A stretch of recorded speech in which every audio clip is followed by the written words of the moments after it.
Good evening and welcome to Night Callers Bigfoot Radio. You're here with your hosts, Lori Hood and Lauren Smith. How you doing, Lori? I'm doing fabulous. How about you, Lauren? Doing good, doing good. We're trying to recover from last weekend. Had a wonderful time. Really, really did. It reminded me a lot of the old outings, you know, the ones we used to go on 10 years ago, where we stayed up all night researching and getting very little sleep, and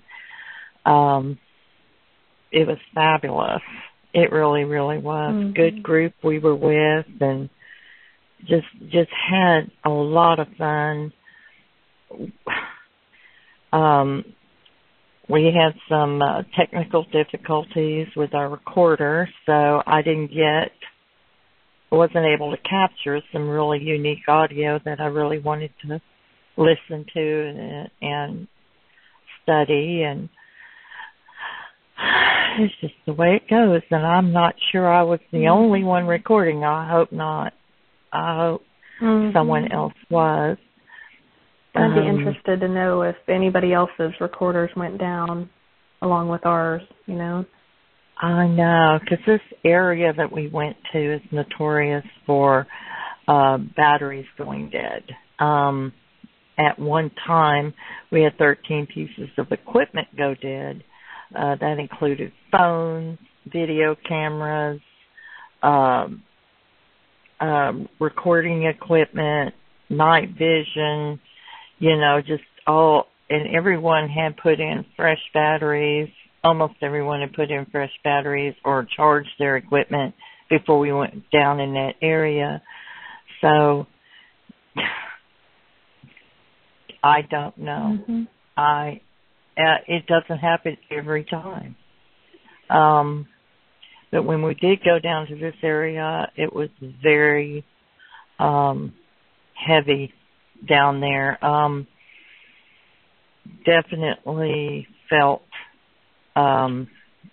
like something was there. Now, whether it was paranormal or Bigfoot or both, I couldn't say. Too bad we didn't have our guest with us that night so we could have brought out a spirit box to see what was going on down there.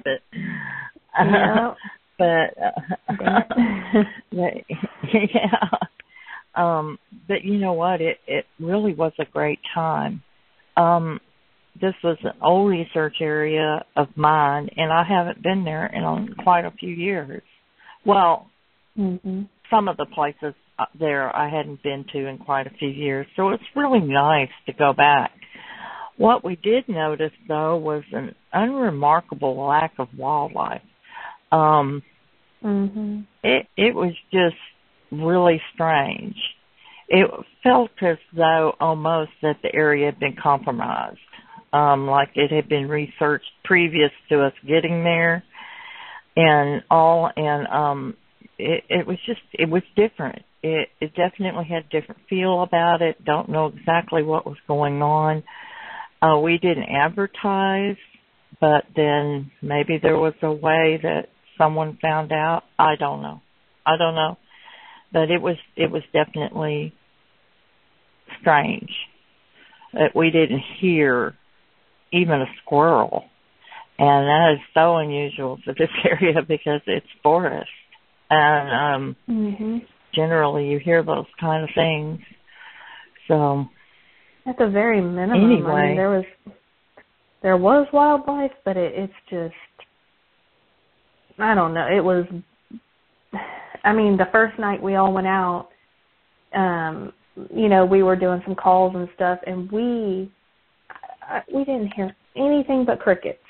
Nothing but crickets. We didn't hear no armadillos scuffling around. We didn't hear, you know, owls. We didn't hear anything. We did hear something weird, which we figured out, I think, was, what did we say, hogs or birds or some blue herons? Frogs.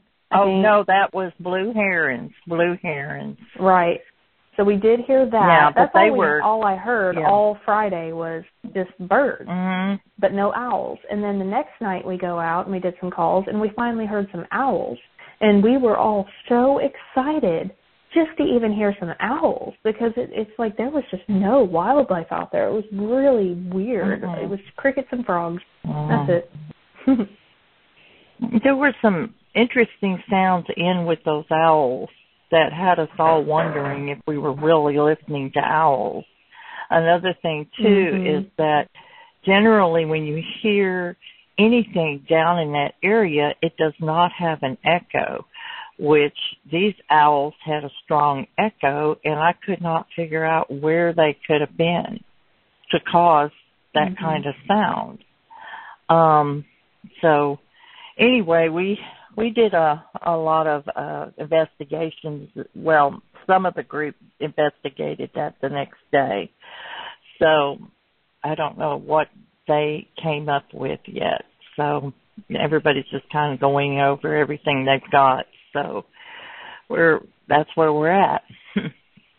mm-hmm. But anyway, it was great. I do want to say while we're talking about outings is that we will be going to the Oklahoma Symposium March 9th and 10th? 9th. Is it? Mm-hmm. Yeah, yep. March 9th. And so Lauren and I will be there, and we won't be having a show that weekend, which is next month. So, but we'll put up something on our Facebook page, let y'all know we're not going to be there. But if y'all are in the area and y'all want to say hi, come on by the Oklahoma Symposium, Stillwell, Oklahoma. I think there's a website out there on it, but if you just type in Oklahoma Symposium, Oklahoma Bigfoot I'm sure you'll be able to find. Yeah, Bigfoot Symposium. Okay. And so that's where we'll be, and we're going to go and catch up with some friends and meet new people and listen mm-hmm. to some people speak and do some camping and maybe hopefully some research. And I think we're just going to have a marvelous time. Yep. So anyway, I think our guest is here. And so you ready to get to him? Yeah, ready to go. Oh, you don't have anything else to share about our trip? No. Did you have a good time? Yeah, it was a good time. It was it was a really good weekend, good company, some good squatching. You know, got to see some really interesting areas. We went into some fishy spots and mm-hmm. you know, had a variety of people there, a variety of research styles there, and that all went really well together. And so it was, you know, just a really good outing. And I think, you know, maybe going back in the fall and trying it a different time of year, maybe. Yeah. I would definitely be interested in doing that to see if it was active at that point. Mm-hmm. But yes. Yeah, other than that, no, nothing to report really. We had, you know, just not a whole lot of activity, but it was, you know, really interesting and a really good time. So. Yeah, it really was. It really was. But that's staying up all night, going to bed when the birds are singing. Yeah, that's something I haven't done in a long time. It was a little rough that day, you know, because it was by that evening I was like, we're going out again? Oh, my goodness. yeah, it was a little tough.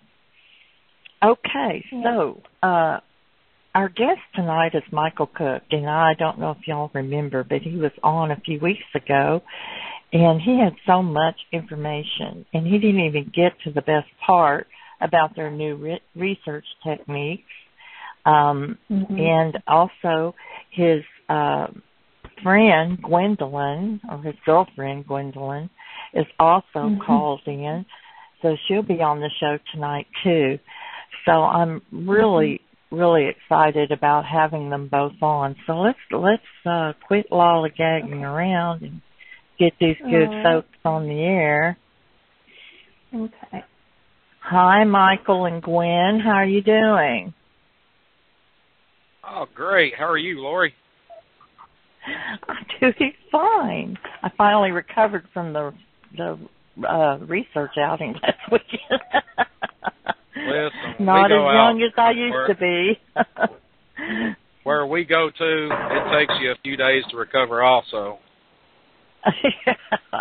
Well, and I didn't really do a lot of hiking. It was just the constant go, go, go, and before, during, and after. It's just like 5 or 6 days of just going strong. And it was a little, but I had a wonderful, wonderful time. It was a blast. So how are you and Gwen doing? Oh, I'm doing great. I think We're Gwen's on the yeah, there she is. Hey, baby. Hi, Gwen. Do you like to be called Gwendolyn or Gwen? I prefer Gwendolyn, but everybody always ends up calling me Gwen eventually, so. I'll call you Gwendolyn. It was so nice to have you on the show, Gwendolyn. I'm glad that you called in. It's great to be here. I enjoyed listening last time. Yeah, and Michael barely scratched the surface, so we went ahead and scheduled another show, a part 2. So we're going to go ahead and jump in. And Gwendolyn, you just talk whenever, and I'll ask you questions or whatever, but jump in whenever you feel like it. And I'm going to go ahead and let Michael start. Michael, what's been going on? Well, last time we talked, and as the listeners know, I spilled my guts on something that was a complete and total surprising breakthrough. So 2 years ago, well, actually 3 years this November coming, Glenn Mink and myself, Glenn Mink is a researcher here in Kentucky, lives fairly close to me, and we've researched a lot in the past together and still do. We encountered 2 Sasquatch in our research area one day, and we got it on video. So the video has been on a flash drive for 2 years, and it's on Glenn's YouTube page, Squatch Investigator, and he brung the flash drive, and we got to talking about it the night that we were all sitting there having dinner. Gwendolyn and I cooked, and Glenn showed up, and we all sat around and started eating and talking Squatch pretty much. And so in the video, you really have to know what you're looking at in the video. And I'll be the first one to tell you, it is not a clear video. It is very shaky. Glenn actually tried to take the shake out of it, and he did a lot of it, but you can make out a couple of figures in it. But in reality, what was going on was 25 foot in front of us were 2 Bigfoot, and one was about 6 foot tall, and the other one was around the 8.5, 9 foot mark. And assumption being that it would be that the smaller one was probably a young one, and the bigger one was probably a parent. So we're standing there. I'm filming the first one, the smaller one, because that's the one we encountered 15 minutes prior on the trail. And I said, I'm looking through the camera, and I look at Glenn. I say, are you seeing this? And he goes, which one are you looking at? And I said, what do you mean? He said, look to the left and up. So I pan over to the left, and there the big one standing. And it's not swaying back and forth. It's not doing anything. It's standing there so still, and it's watching every move we're making. Like, you know what? You boys do anything wrong that we don't like, that I don't like, I can end this real quick. And Glenn, we started discussing what our next move was, because that was a situation that I for sure had never been in. I mean, I'd seen one back in the early 2000s, and that's what got me into this, the riverbank and all that, but I'd never been that close to two of them, and that I knew of. I'm a firm believer that you're within arm's reach of one at certain times and never even know it. But the fact of the matter is our escape plan was being planned as we were standing there. We didn't really have an escape plan. So, and those who are listening, it's good to have an escape plan. I don't care what you're doing. If you're out squirrel hunting, you need an escape plan. I mean, I'm not going to say a squirrel's not going to attack you or anything, but you do have to have a plan of action in place that you need to get out of there in a hurry. You can. So we were planning this as it was going, and finally we shut the camera off. We could feel the tension in the air, that it was not good tension. So we just we turned the cameras off, we looked down to the ground, we started backing up slowly. And as we started backing up, they started backing up. And eventually they just disappeared into the foliage. Now, I'm not saying they're cloaking by any means, but I'm not going to throw cloaking out the window just yet. I'm saying that they blended in so well that they just disappeared into their backgrounds. And you could hear the big one stomping down the ridge afterwards, but they got out of there. We did too.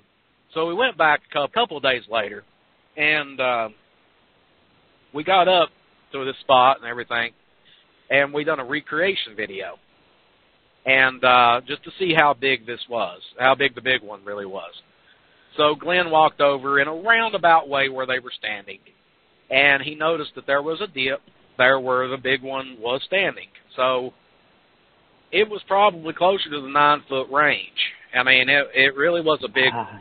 And so we're standing there, and I'm filming, I'm filming Glenn.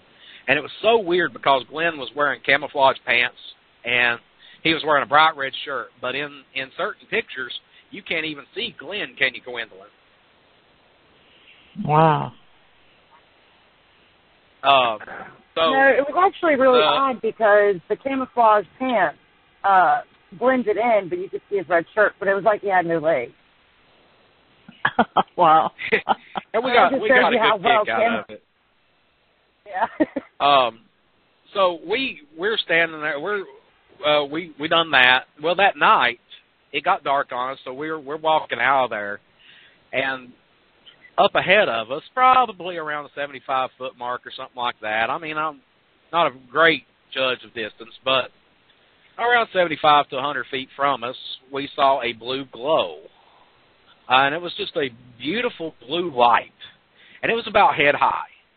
And I was, we were walking along. We didn't even have our lights on. We were just walking down the trail, pitch black dark. And Glenn said, I wonder who that is. I said, I don't know, but when we get up here and talk to them, I'd like to know where they got that light at.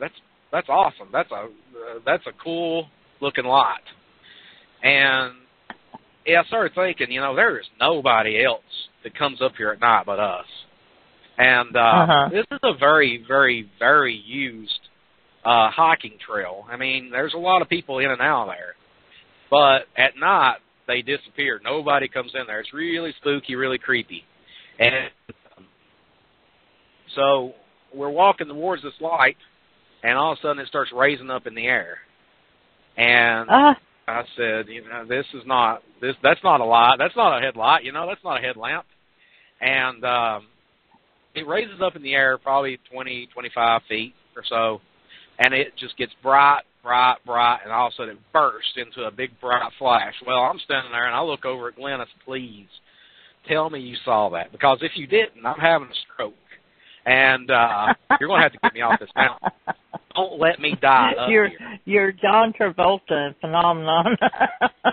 Yeah. So we get up there to where it was at. Glenn says, "Oh yeah, no, of course I saw that. Who could miss it?"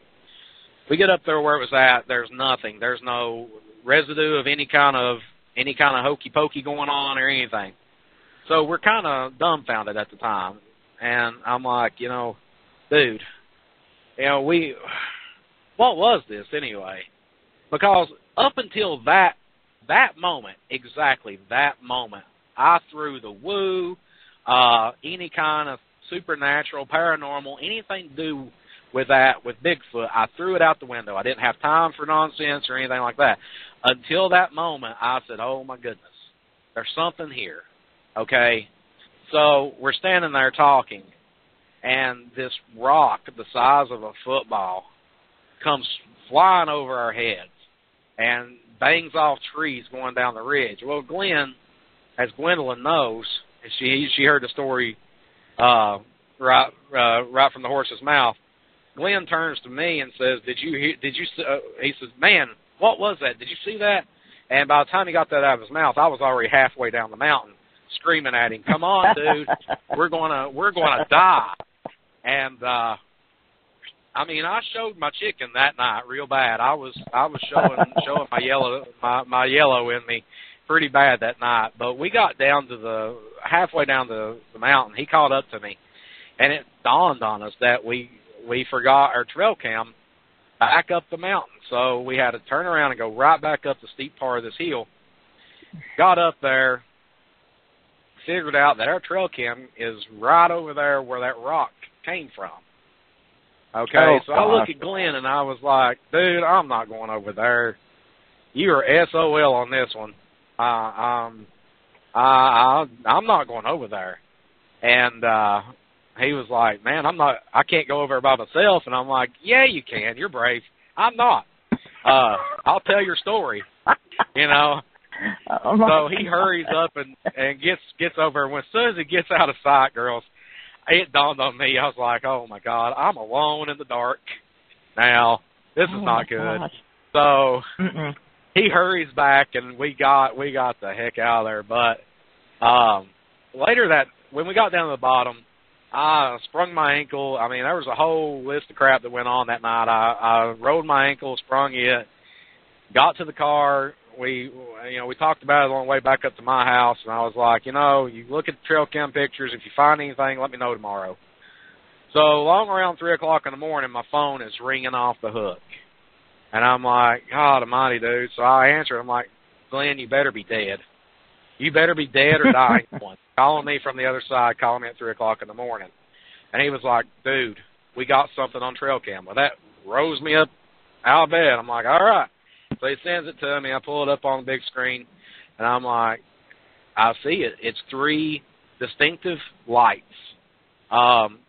in the photo. The way the trail cam was placed, there was no way it could pick up any kind of house lights or anything like that, simply because behind or in front of that trail cam where it was pointed was 9,000 acres of untouched wilderness belonging to the park. And there's no houses. There's no nothing over in there. So, and it wasn't light shine. And this goes into more of Gwendolyn's expertise about lights in the forest and stuff, and the will-o-wisps and all that. So, a collection of energy in the immediate atmosphere where, with intelligence. I mean, it's something's there. But moving on, we got the lights on camera and everything. Nobody's really been able to describe that or explain that besides Gwendolyn with the will-o-wisp theory, and that's the one that we're all going to stick with right now until somebody else comes out and says, okay, this is definitely what it is instead of a theory, because everything is theory and opinion based with this stuff.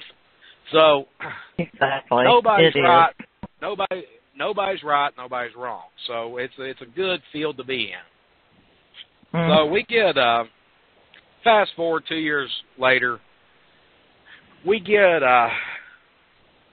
to eating fish dinner and stuff that Gwendolyn and I fixed a couple of weeks ago, and Glenn's over there. So we're showing her the video of the two Squatch, and then we show her the video of the recreate. And I paused it at a certain point, and I said, "Hold up, Glenn is standing right there on the right hand side." And I think, Lori, I've sent you these pictures. Yes. Yeah. Glenn is standing on the right-hand side of the screen. Well, directly in front of me, holding the camera, there is something his height. However, it's about 50 feet from me. It's about 20, 25 foot behind him, which would make it in the 8 foot to 9 foot range. There is a black figure standing there that you can distinctly tell the sagittal crest on top of the head.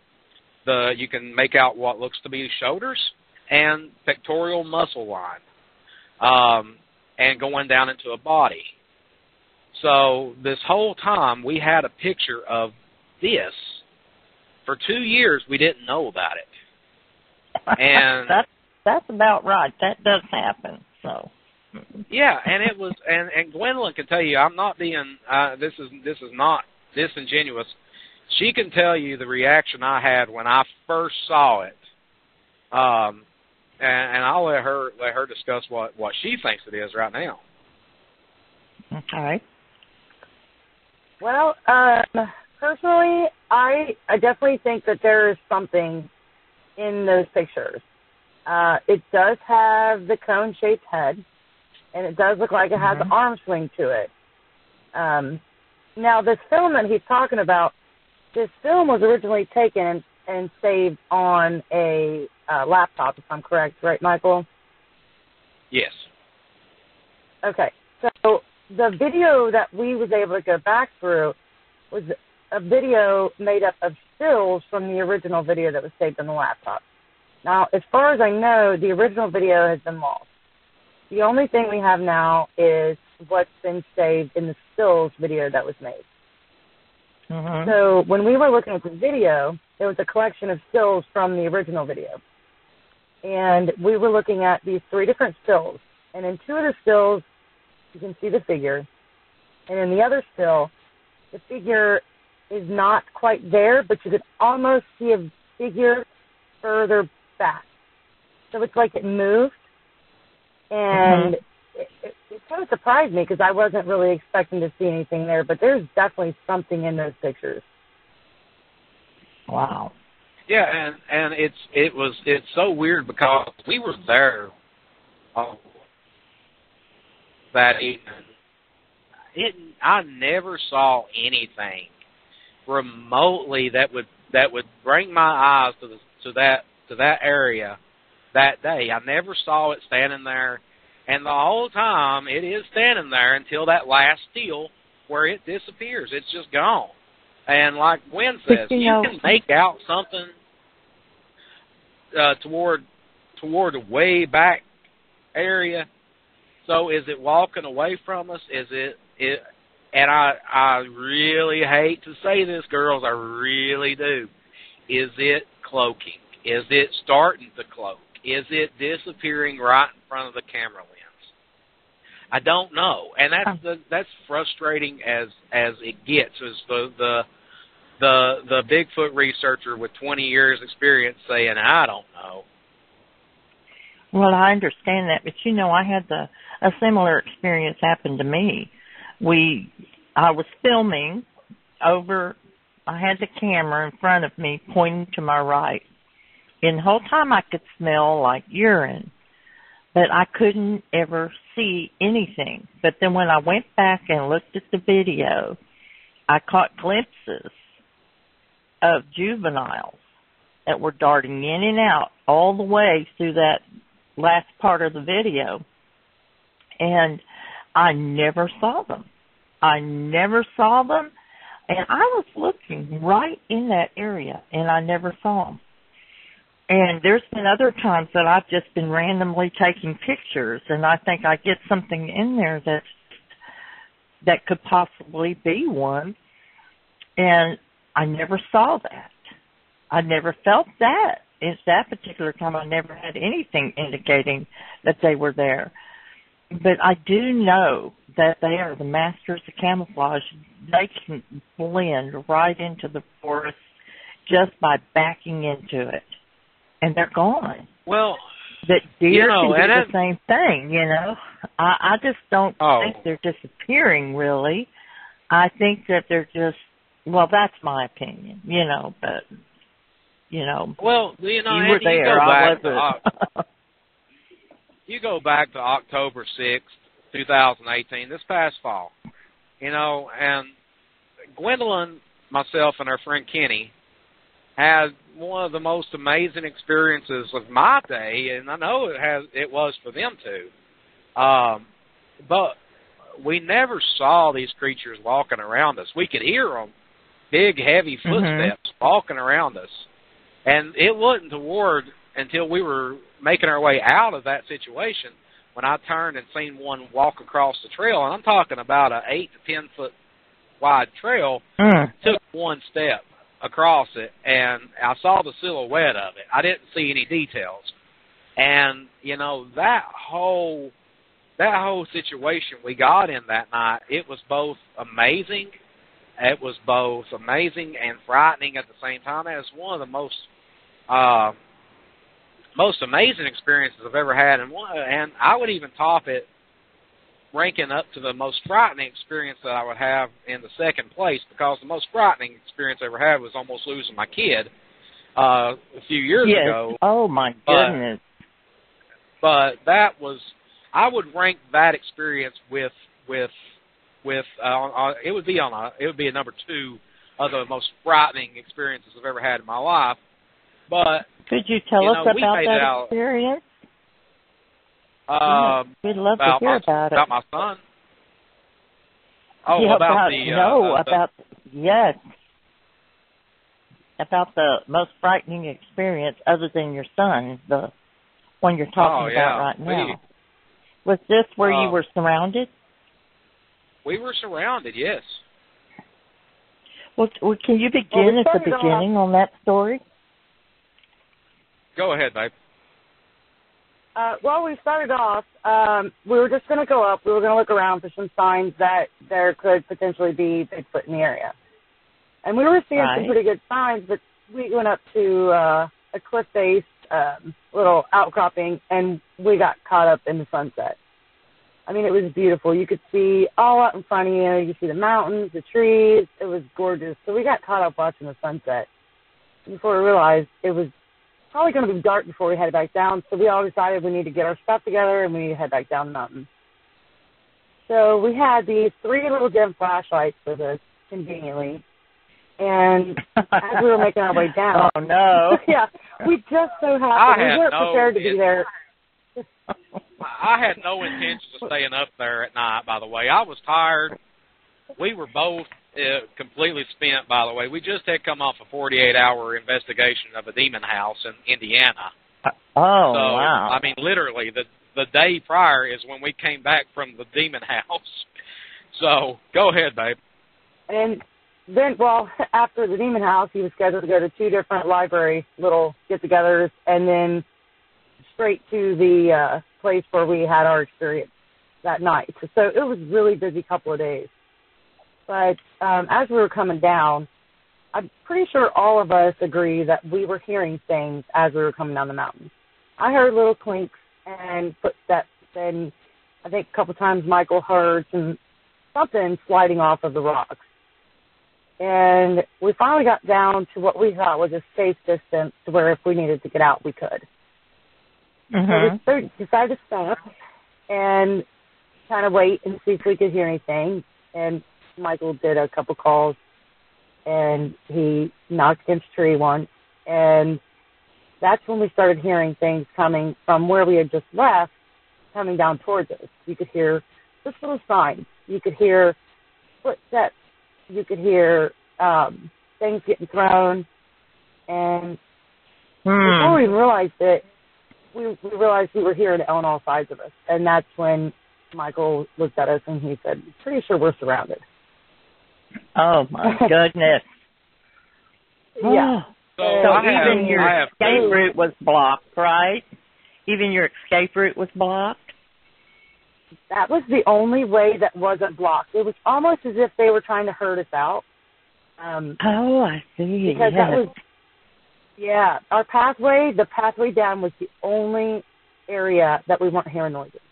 It was all around each side of that area, but it was not in front of us towards the way down. So it was pretty exciting for me. I know Michael got frightened quite a bit, but, you know, this is my first real good Bigfoot experience. So I was eating it up. I was loving it. But you also have to put it in perspective. I had 2 people that I was responsible for. This is just 2 days after. This is 2 days after the lady in the Smoky Mountains went missing off the trail behind her group. Just plucked off the trail, and they found her 2 miles away from the trail, completely beaten to death by something. Was not consumed. Did not have any bite marks on her. She was ripped. She was beat. She was. It looked like she'd been thrown out of a moving car. So this is fresh on my mind when this is going on. So I've got Kenny and Gwendolyn with me. You know, one is the love of my life, and Gwendolyn is she's a good friend. But you know, I'm kidding. You want me to mute him right now? No, I have Gwendolyn, who is the love of my life, who is my soulmate. That I honestly don't see my future without. And I have my buddy Kenny with us, who I love dearly, that I care about, that I just, you know, what if something happens? So I have a gun. This is the first time, girls, and Gwendolyn can tell you, I'm not ready on the draw all the time. I get my gun out of my backpack. It was never on my side up until this moment. I get my gun out of my backpack. Neither one of them know what's going on. So I'm thinking, you know, hey, listen, if something happens, I'm going to fire as many times as I can, and let God have it from there. But yeah, I had 2 people that I care about greatly, and prior to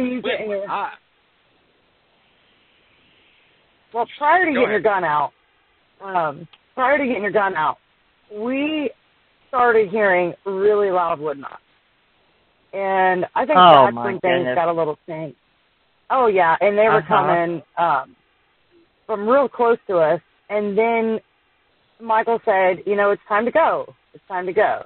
And Michael seems to think that they had an interest in me because female, pheromones and all that. So he seems to think that they're a little extra interested in me. So he says, okay, it's time to go. And he went to grab my arm. And as soon as he did, you heard like 5 real hard, loud, stomping footsteps come straight for us. And I mean, that's the moment that I got a little nervous. And I dipped down like something was getting ready to attack me. And I kind of got in a almost crouching position. And I looked back towards where it was coming from. And I was back at Michael and I said, okay, we can go. And then that's when he pulled his gun out. Yeah. Oh.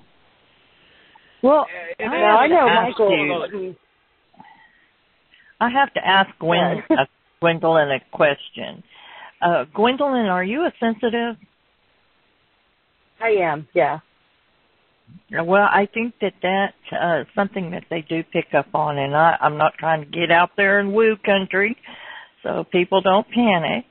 But I have had some experience with people who are sensitive, and they seem to pick up on that and seem to be attracted to people who are sensitive.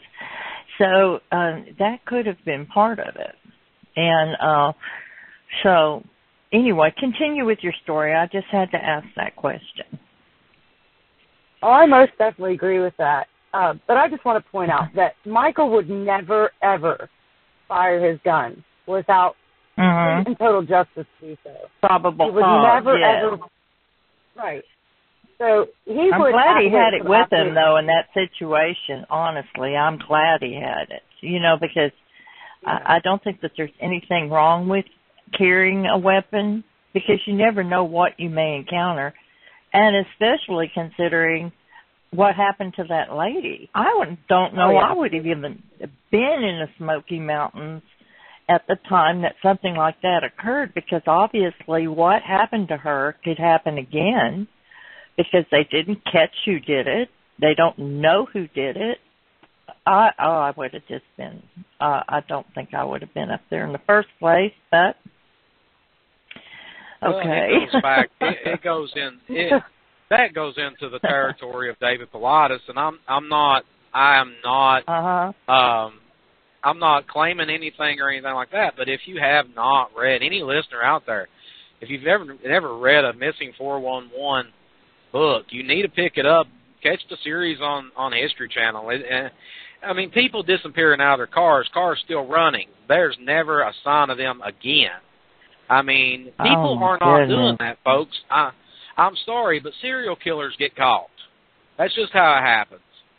People get caught doing crappy things like that. However, something is getting people, plucking them off. Is it aliens? Who knows? Is it Bigfoot? Who knows? Is it both? Who knows? Is it some kind of paranormal entity collecting people? Who knows? I don't know. I don't know if anyone on the panel tonight knows. But like Gwendolyn said, I would never, ever, ever fire my weapon or draw my weapon unless I had intent to use. And my intent is to kill. Just FYI, I will never pull my weapon unless I have intent to kill. Now, I would have killed easily over two people that I dearly love. And you know, that goes back to what I was saying. That, yes. I had Gwendolyn. I had her protected. You know, and when that thing stomped at us, that's when I drew. And I said, okay, you know, this is how it's going to be. And I told them too, I said, you all walk ahead. If something happens back here, just go. Just run. Don't worry about me. I'll be fine. I'm okay with this. Just go. Don't look back. Just run as hard as you possibly can. Get to the car, call help, get the hell out of here. And I'm okay. I'm perfectly fine with this. I mean, I'm not going to my buddy Cliff Barrickman's, I want to be ripped apart by a Bigfoot, but I would fire as many rounds as I possibly could before I succumbed to whatever was going to get me. And I would die knowing that two people that I care about were out of danger. So, here's you know, the thing, they got ahead of me. I know it was a scary situation, but there was never a moment in time where I ever felt like we were at risk of being attacked. I really think that they obviously were leaving us the way out, and they obviously were shooing us out. They wanted us gone. They just wanted their space. It was their time of day, and they wanted to be able to do what they wanted to do. And they wanted us gone in order to do that. And I never felt like we were in danger or threatened in any way, but I definitely feel like they were attempting to scare us out. Well, you were maybe, because of your sensitive nature, you might have been able to pick up the vibes a little easier than he did, because Michael was only acting as a protective male would, and you may have been sensing you may have been sensing them more and didn't pick up on an intimidation. And also, I believe this too, that,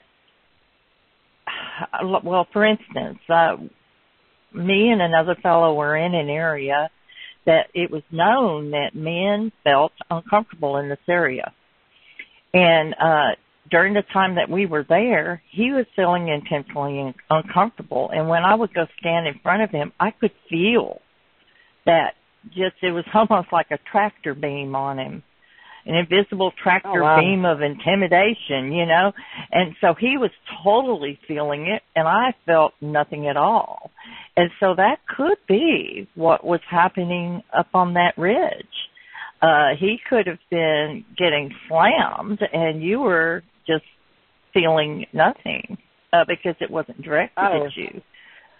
It could be because they knew he had a weapon. You know, they knew he had a weapon, and that could have been it too.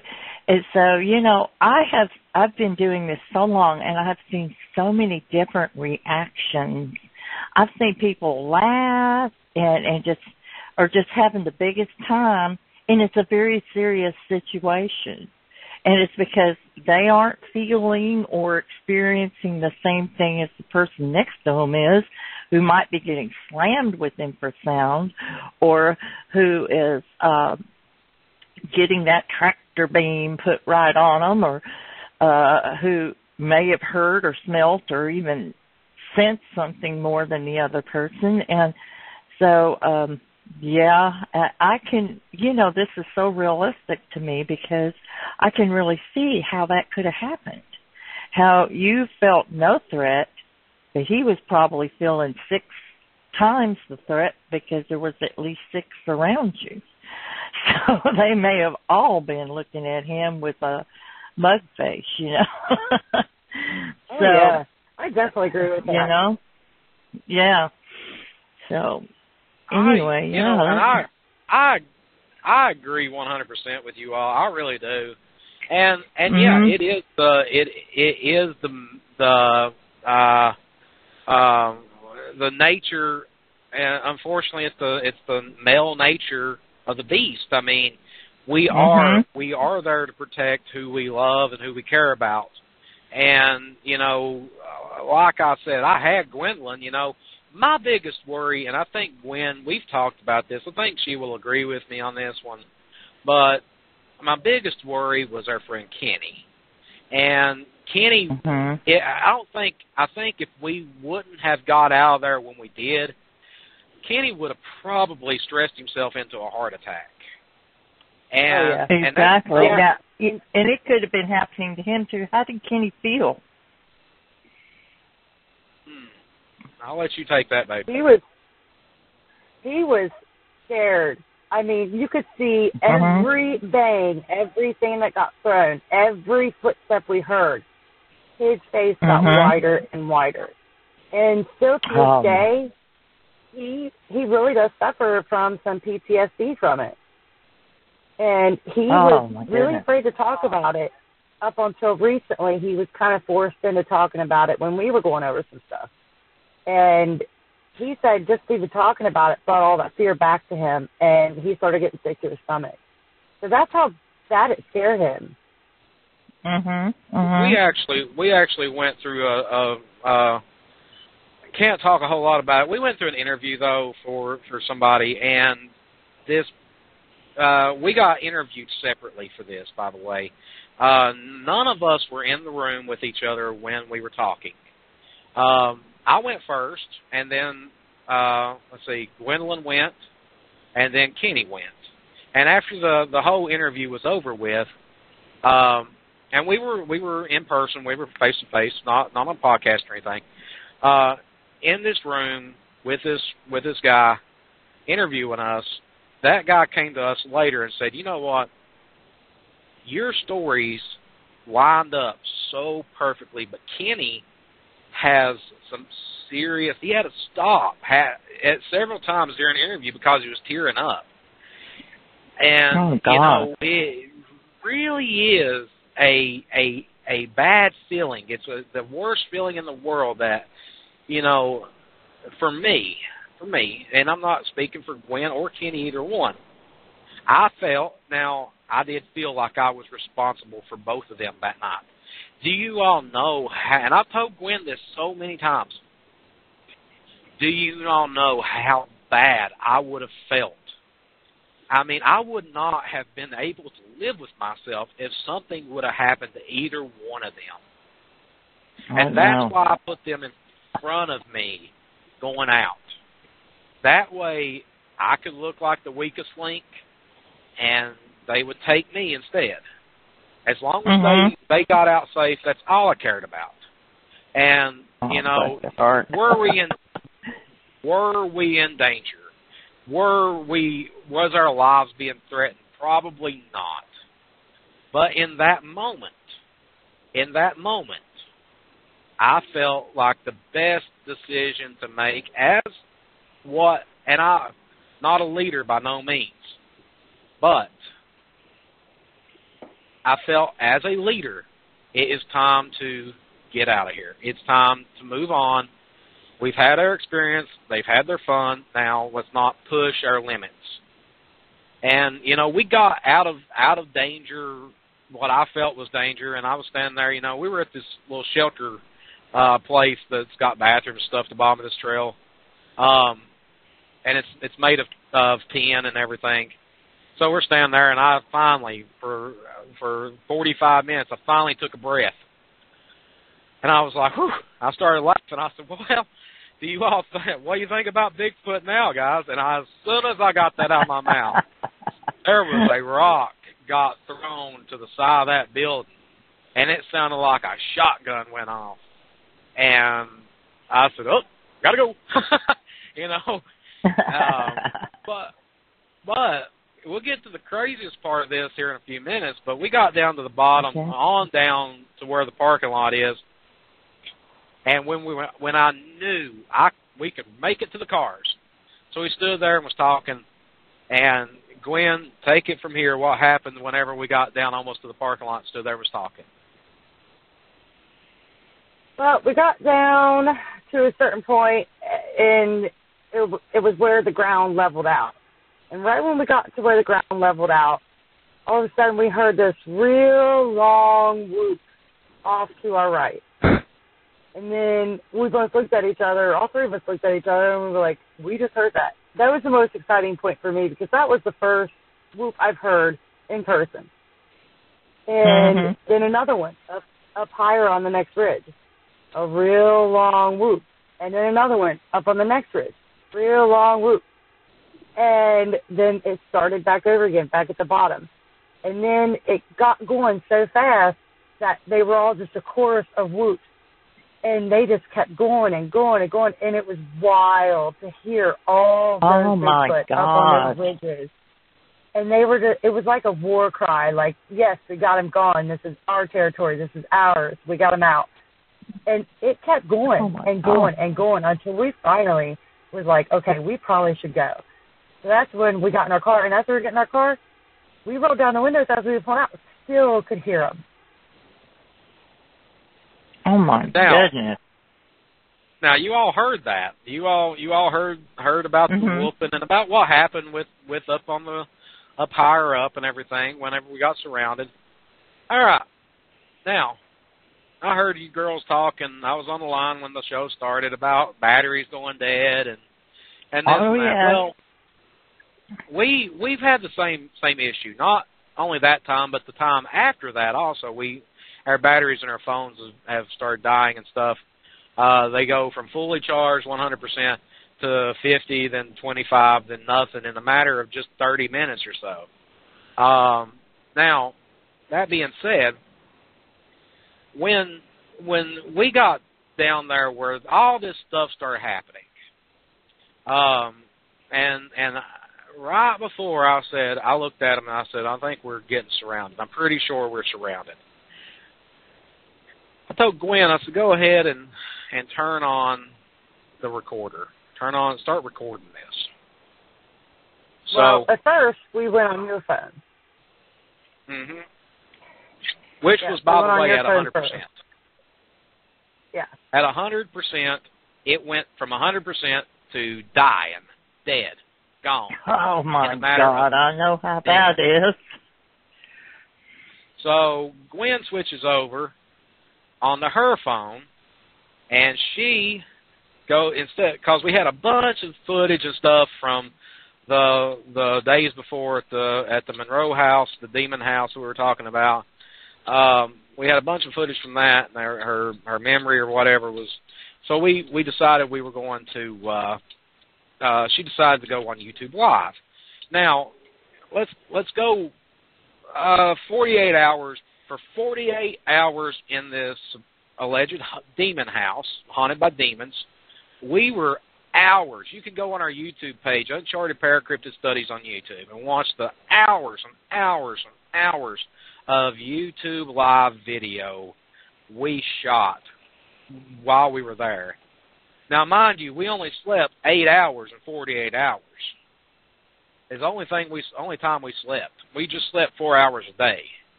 It's hard to sleep in a place like that. I found that out pretty quick. But we had went countless times on YouTube Live. And so she starts going YouTube Live in the woods. No big deal. Everything's going great. The first thing you see is kind of dark, and then you see me, and I say, I know there's at least 2 creatures around us right now. Blardy, blardy, blar.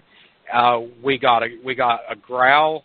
You can hear a low, just a low guttural growl behind Kenny and I during this whole situation.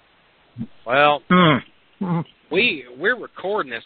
This whole incident, by the way, lasted for right around 53 minutes,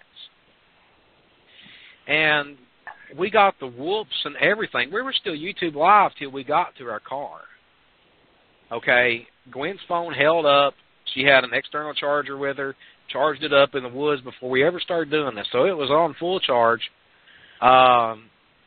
Everything is YouTube Live in the middle of the night. So after we decided, it's time to get out of here after the whoops and everything started, we get to the car, and I said, all right, go ahead and shut that YouTube Live stuff off, save it, share it. And Gwen, you take it from here. I clicked in video, and normally it just runs through and it processes it, posts it. Well, I clicked in video, and it said that YouTube has occurred an error. And I just got a heart sink. And I said, no. So I'm waiting. I'm like, it's processing. It posts, and it shortened it to 9 minutes. So it cut off more than 40 minutes of our time that we recorded. And it never showed up at the time, but somebody that was watching said that our video kept skipping, and he couldn't really understand what was going on. So that right there kind of points to an error in almost basically the atmosphere. And me and Michael have played with that idea because the battery's draining, the interference with internet, the interference with our other devices, just all this stuff.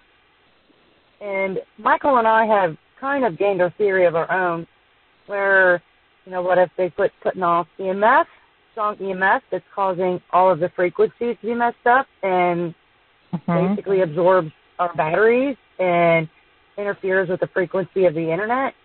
So it's hard telling, but it was really heartbreaking to know that we lost all of that. I mean, I was on the verge of tears. I wanted to go back. I told him when we got in the car and we were pulling, I said, let's go back. I want to go back. We have to get this. He said, no. You need to go. It's getting bad. I was so distraught. And I looked at her, I told her, I said, you got to look, you got the memory of that forever. And memories of experiences that's happened to you will last longer than video ever will. That's true, but you really want to share it with somebody else. So they, it's not that people won't believe you, but they'll believe you more if you have evidence to back up your story. I mean, it's disappointing. I understand exactly how you feel because I've been there. It's called the Bigfoot curse.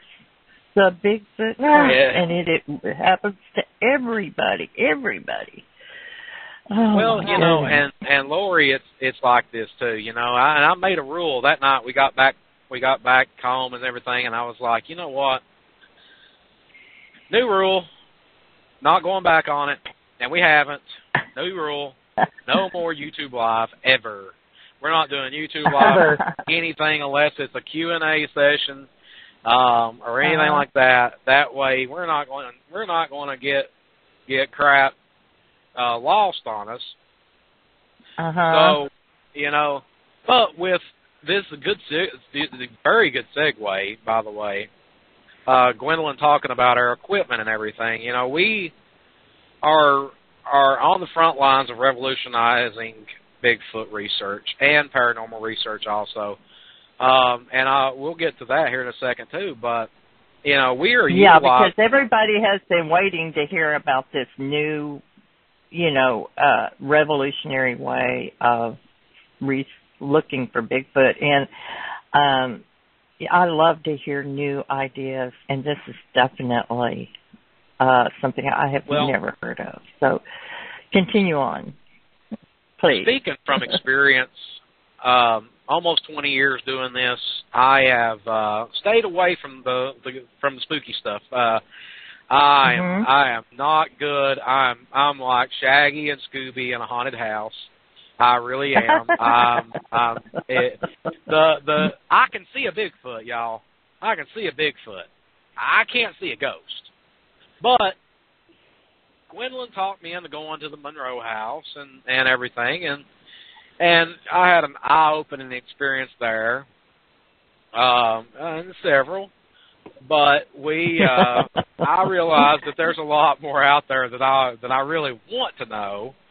That I really would prefer to keep at a distance, but the problem is I like my girlfriend close to me, and I fully support her in everything she does, so I'm going to be right there by her side doing the ghost stuff too.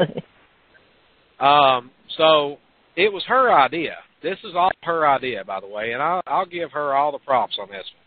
Because, like I said, coming up on 20 years, I never thought about doing anything like this. So in ghost hunting, we have what we call a spirit box. It's a SB7. And, you know, I'll let her explain more about the spirit box to you. And I might as well just let her go ahead and take off from here. Go ahead. Okay. Start. Yeah, let Gwendolyn tell you. Because I'm just along for the ride on this one. The SB7, or the spirit box, there's several different kinds of spirit boxes. The one I like to use is called SB7. It's an ITC device, which is an intertransmissional device that can assist in communicating with spirits, supposedly. In theory, what the spirits are able to do is that they're able to manipulate the sound coming through scanned radio stations and make those radio stations say words within the white noise. Now, these radio stations scan anywhere from 100 milliseconds to 500 milliseconds, and we like to try to stick around 200 to 250 milliseconds. And the chances of you coming across the whole sentence with the same voice coming through is practically impossible, because when you're scanning at 250 milliseconds, you're by the time one word is said, you're already past that station. So if you get a whole sentence with it in the same voice, that is evidence of paranormal activity. Now, the idea that I had was with all the connections with the will-o-wisp, which is the floating lights, these supposed lady in white seen in areas where Bigfoot resides, I wondered, well, why can't we use our spirit devices in areas where there's Bigfoot activity? And we've actually gotten some really good results. And what did you call them? Will-o-wisp? What did you call them? Will-o-wisp? They're called will-o-wisp or Ignis. Yes. Will-o-wisp, they're also called Ignis fatuus. They are the floating light balls that's been seen in areas where Bigfoot has been known to be witnessed. And they can come in shades of green, blue, or yellow. And they almost have the appearance of a bobbing flashlight or a lantern. And now the scientific theory on this is that it's just basically exploding balls of gas. but scientists really haven't been able to recreate that in a lab environment. So their whole theory doesn't really have anything to back it up. But then they also don't explain why these floating balls of light tend to have their own intelligence. When you get close to them, they back away or they float up and disappear. So you never can get close to one. So why is there intelligence in just a floating ball of gas, and why can't you recreate it? So these things are called will-o-wisps or ignis fatuus, and they're seen in areas where Bigfoot is witnessed. So when we use our SU7, our hope is that since there's all these frequencies coming through these areas, maybe we can catch something. And we've caught some pretty good stuff. We were up there at one point, and we asked, what's up here with us? And we heard Bigfoot. And we said, where is Bigfoot? And they said, go east. And we were of the mountain. So we were in the correct location. So it was really neat. So I'm not sure if we're getting spirit energies that are assisting us in finding what they already know is there, or if somehow there's some sort of connection with electronic devices and Bigfoot and all these other paranormal things. Were you able to verify there were Bigfoot in the area and that the directions were correct? Well, that's actually the location where we had our experience with them surrounding us. But on our way down, after that, after we heard the Bigfoot and go east, we started making our way back more east to what we were. And, Gwendolyn kept on saying, man, I think there's something up here. I really do. And, we got past a certain point, we heard something move. So, it's just one of those things where, the night, October 6th, that this happened, that we got surrounded, we were literally surrounded. The woods were alive with these forest beings. That night that we done the spirit box and all that, we made our way back down exact location where her and I and Kenny were standing. We shut our lights off. The moon was so bright. We didn't need lights. And we stood there for probably 20, 25 minutes. Nothing at all happened. I mean, it was just one of those like, we messed with y'all once, we ain't messing with you again. Oh my God, that is so truthful. It is that you can have a extreme activity and then go back and nothing happens. Time and time again, nothing happens. It's like, and that's exactly that why area. did it happen that one time and never happens again? What's going on here? That particular area is where Glenn, Mink, and I both had our experience with the two. Got the film, got the one that we found on Recreate a couple weeks ago. But that is the whole reason why I made the executive decision. It being, I don't like staking claim on anything, but it's my area of research. We don't let out the name of this area. Locals know where it's at, but to the general public around us, it's called P3. It's research area P3 for a reason. We don't want a bunch of people not knowing what they're doing, quote unquote Bigfoot enthusiasts that are not researchers. I'm not down in nobody, but Gwendolyn can tell you, especially with ghost hunting, you got these people out here that watch ghost hunters that think, oh, you know what, I'm going to go out and hunt me a ghost. And they get out and hunt them a ghost, and they get an attachment, or they get possessed, or something bad happens to them. They don't know how to handle it. But you got somebody that's got experience in ghost hunting. Gwendolyn, she's armed to the hilt. She's pretty. She's one ecto one away from being a pure 100% Ghostbuster. I mean, she's got my back and I've got hers in the woods. She's got my back in the scary houses and I've got her back in the woods. But these people out here that think they watch Finding Bigfoot. Okay, folks, here's reality for you. And I hate to be like this. I really do. I've known Cliff Barrickman for 15 years. I've known Bobo, James Fay for 14, 15 years now. I know them guys. They're friends of mine. In fact, I can back that up. The first time Gwendolyn and I ever met, I said, "You want to meet my buddies Cliff and Bobo from Finding Bigfoot?" Hugging on me and everything. So, however, Finding Bigfoot was a TV show, folks.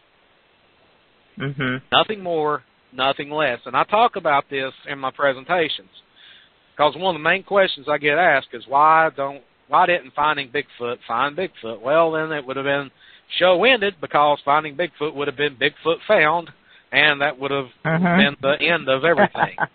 So they had plenty of opportunities. They had plenty of opportunities to do more, but they only had a couple of days in every location to do stuff with. Now it looks a lot better on TV. And Cliff Barrickman and James Fay are two of the best researchers in the world. And Matt Moneymaker is the head of the BFRO. And, you know, even Renee, people think Renee was a pure 100% skeptic. No, she got Bigfoot drilled in her head by her dad for many, many, many, many years. Okay? So she knew there was something going on. But brass taxes, folks, it was a TV show. And you don't go out, number one, when you whoop. Now, I'm a whooper. I like to whoop. I like to see what I can do. However, you haven't the hairiest clue on what you're saying back to them. Exactly. You can go to Mexico and speak Spanish.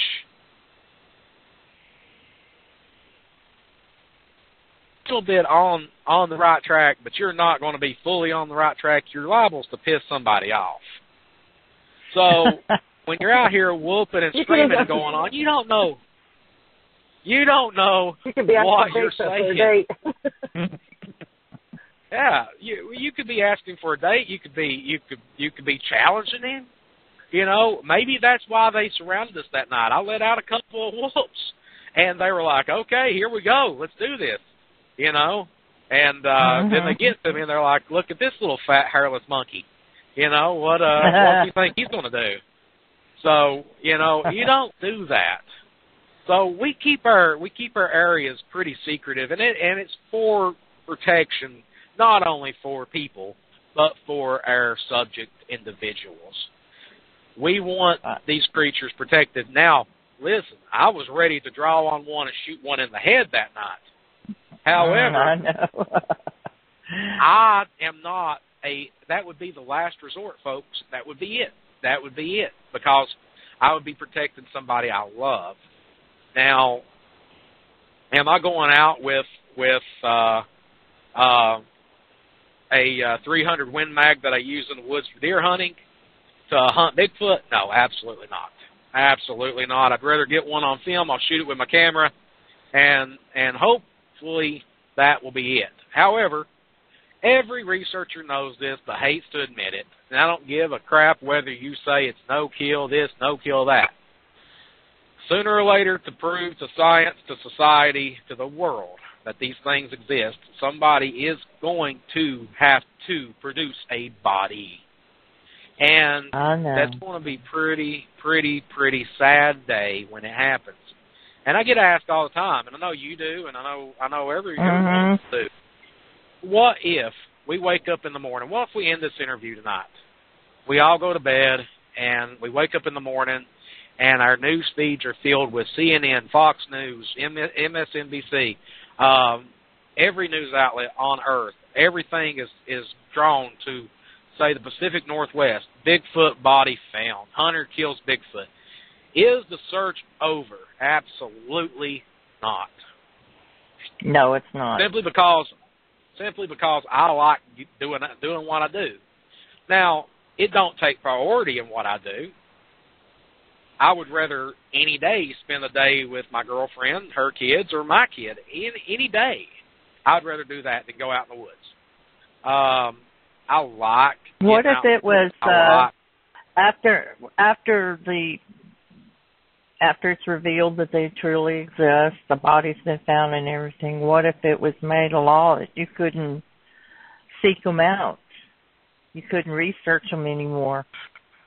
Listen, I've got every single album Judas Priest ever made, and I will blast it out of the speakers going to the woods, breaking the law, breaking the law, breaking the law, breaking the law. Every day. It will make it will make it that more exciting. And that's just like my buddy Charlie Raymond. A lot of people know Charlie. And that's so funny. We said that. Charlie's here in Kentucky. He's the leader of the KBRO. Good friend of mine. He's a character, man. He's great. He posted a picture on Facebook today of his sign that said, "Absolutely no trespassing, protected by military, blah, blah, blah, blah, blah. Deadly force is recommended or whatever. Do not enter this property." And he was like, well, we turned around, and I posted on his timeline, went, "You chicken. Why didn't you go? You should have took a picture of the behind the sign. Said, hey, you know what? I'm breaking the law, baby." But no, don't, seriously, kids, don't break the law. Don't go in the private property. Don't go out and get yourself Thank shot. Thank you for giving by that disclaimer. yeah, but here's the thing: they outlawed smoking pot years ago. People still smoke pot. Yes, They've outlawed so much, and people still do it. I mean, that's just like the gun debate. Yeah, go ahead and outlaw them. That's gonna outlaw guns. Absolutely, yeah, that's gonna stop everybody from getting a gun. It sure done it with the drugs, didn't it? It's gonna happen. But what's going to end up happening? And it's just like my best friend in the Bigfoot community, which is not really in the Bigfoot community anymore, and his name is Ed Brown. He used to have a YouTube show called Sit Down with Ed Brown, and his better half, girlfriend, Claudia Ackley. Claudia is one of the sweetest individuals you'll ever meet in your life, and she and Todd Standing last year decided to sue the state of California for the recognition of Bigfoot. Okay, here's the problem with that. And I'm not downing. I commend them for trying.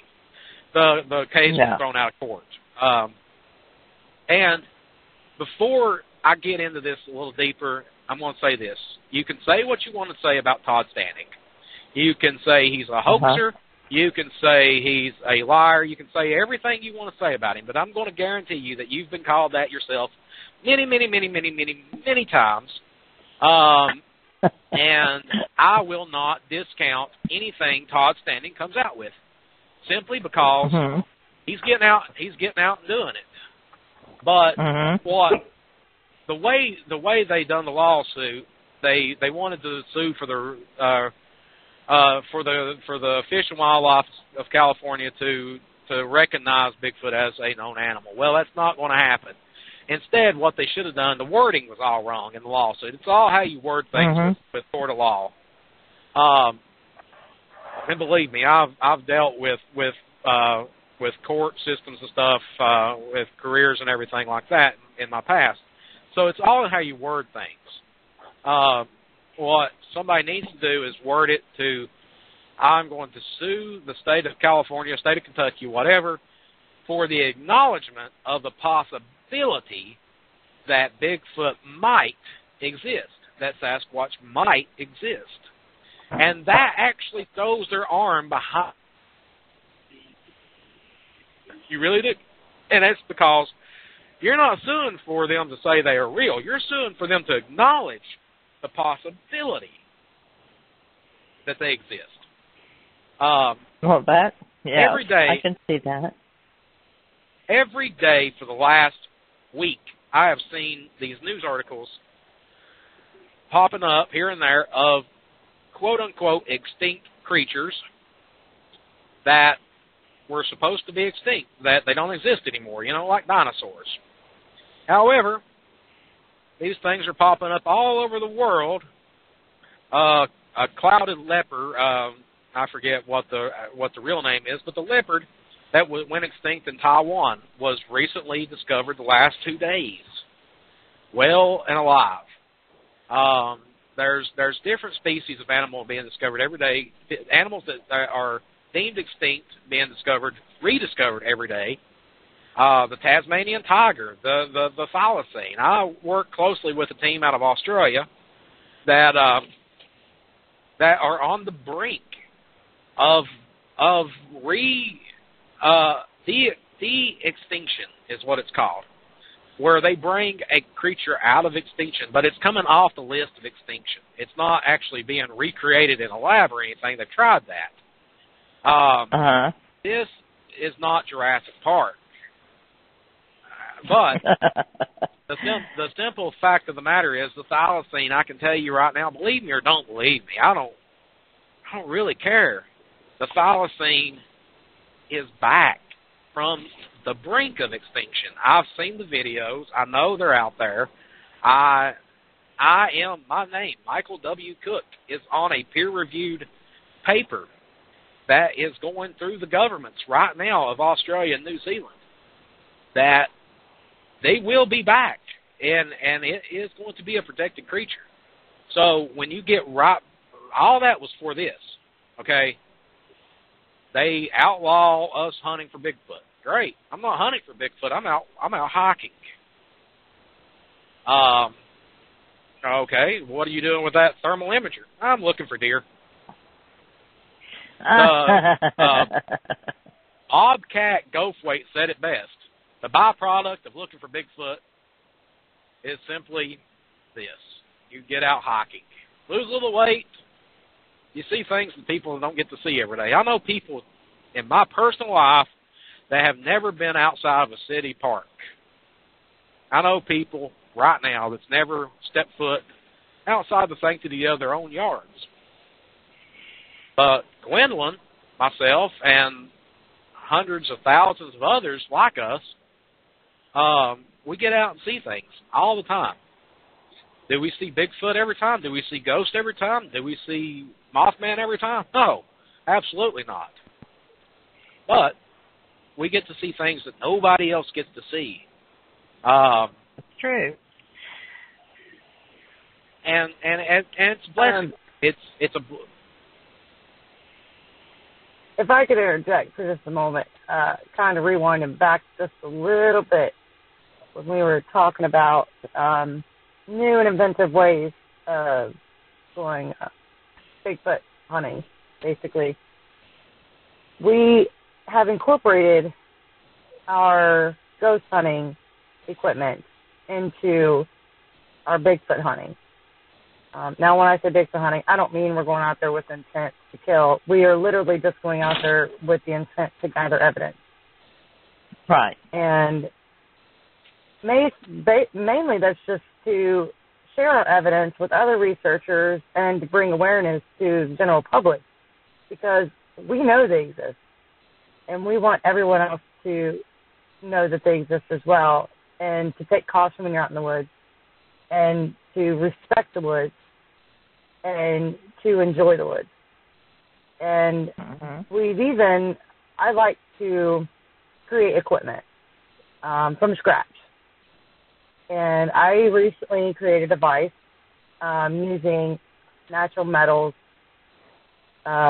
electricity, and some other little elements to put off really high EMF spikes.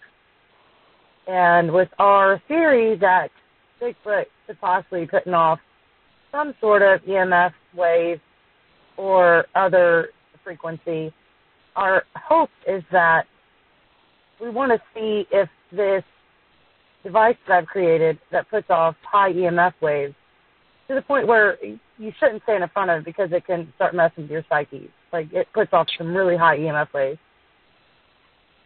We want to see if it has any results. We want to see if it draws anything in, scares them away. We want to see if it does anything. So we're not just incorporating our paranormal devices in Bigfoot research, but also we are building our own devices in hopes that we can start to excel on our research and start to see a pattern. Right. And, you know, I after creating this one, I've come up with another one where I'm going to incorporate basically a CD radio. I'm going to open it up. I'm going to open up an old CD radio. I'm going to take it apart. I'm going to rebuild it. And our hope is that we can have some sort of success with that as well. So that's like we really what, want a spirit box or? Almost like a two-way communication device. If Bigfoot can manipulate our devices, can they manipulate this device, this two-way radio, basically, to speak with us better? And I know that sounds really far-fetched, but Michael will tell you, I'm kind of the woo side, obviously, because I'm in the paranormal field. He's more grounded. So my theories are kind of wild and out there. And I think that's why we make such a good team, is because we come at it from two different points and look at it in two different ways. And we kind of mesh our theories together in order to create these new devices and incorporate our older devices into something that's new and different. Mhm. And well, and don't get her wrong, we clash like two titans. We really do. And we have our disagreements and stuff. It's like the whole situation in the woods that night. She didn't feel in danger, I did. You know, and I was to the point of where she looked at me and said, you know, I don't feel like we're in danger. I said, I don't really care. We're getting out of here. I really don't care how you feel right now. We're getting out of here. When we went to the Monroe House, apparently, you know, anybody who's ever watched Paranormal Lockdown or whatever, Nick Groff goes to this place a lot, and in the basement is probably the scariest portion of the whole house. And she went down there by herself. Day two, she goes, all right, she'll turn to go to the basement by herself. And I went, not happening. Don't go to the basement by myself. I don't even go to the basement by myself at my mom and dad's. I'm sorry, but it ain't happening. I won't do it. And you can go with me. You can hold my hand. But, you know, we've got so much going on with us that, you know, it's really, she lives an hour and 25 minutes away from me. We both have full-time jobs, you know, and one of the things that really freaked me out a lot with the Bigfoot stuff, and you all probably get this too, I don't know, but you can concur with me or not, but I get it all the time. Hey man, what you doing working? I thought you were a Bigfoot hunter. Well, yeah.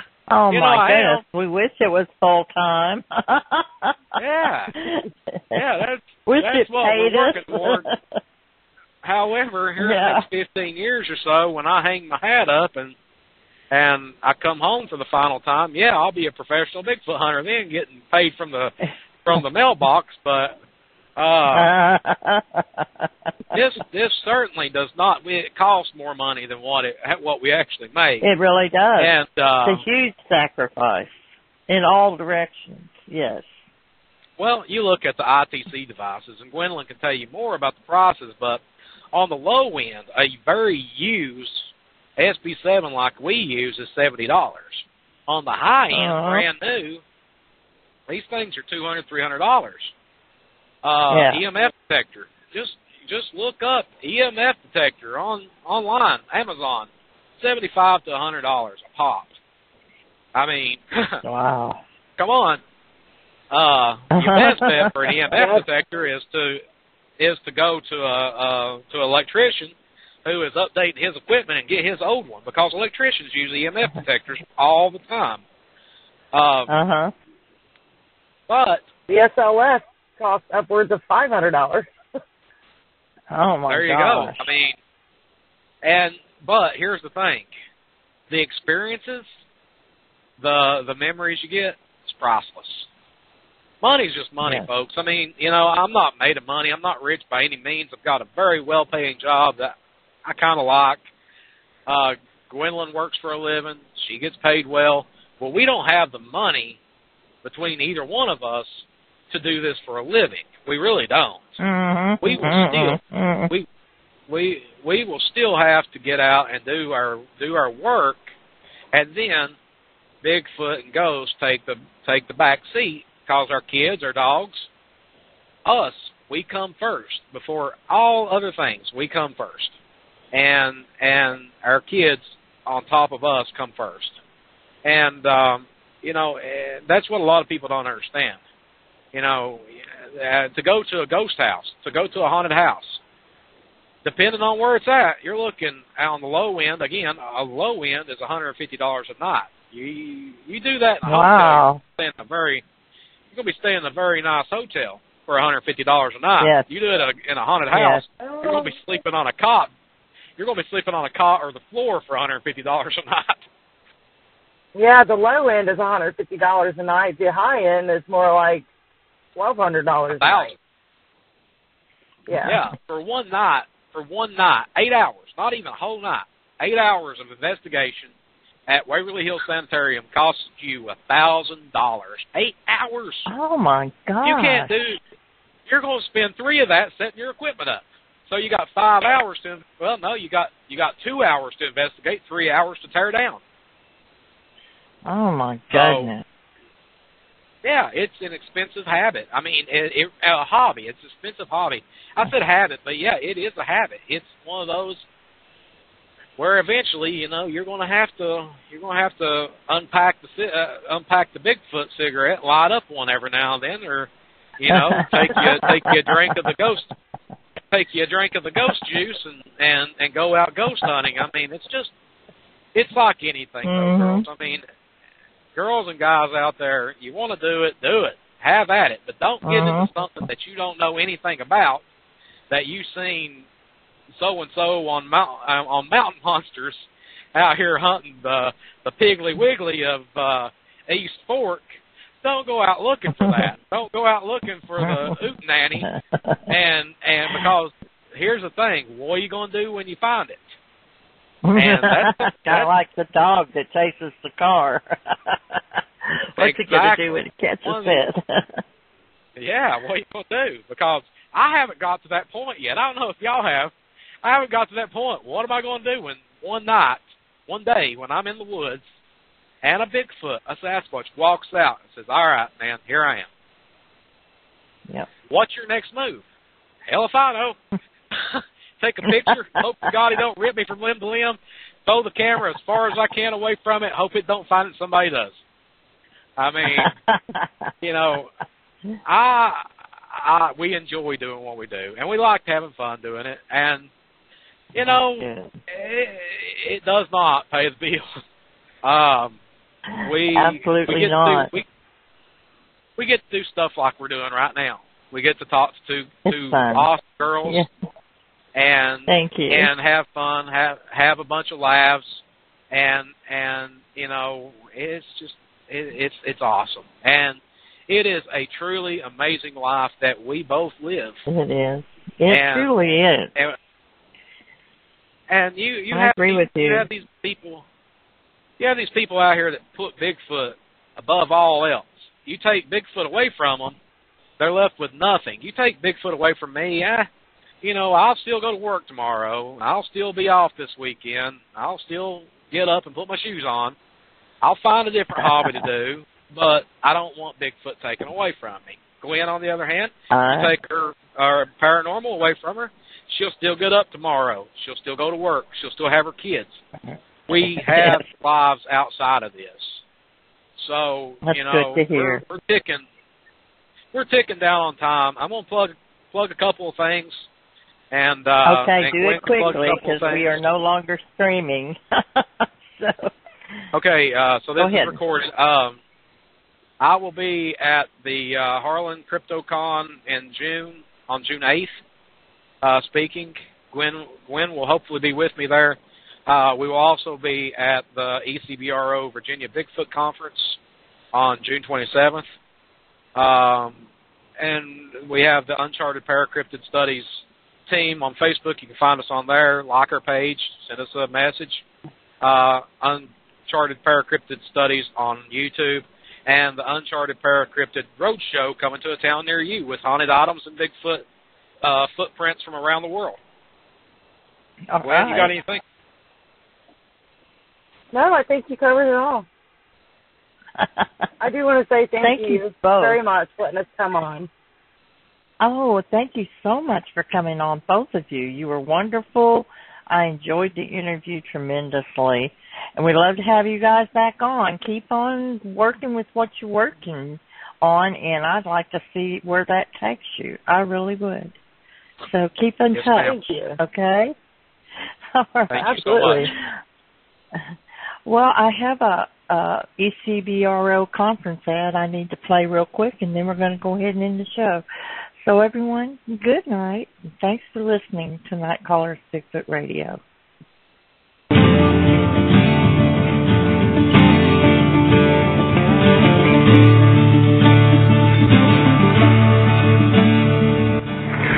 Hey, everybody.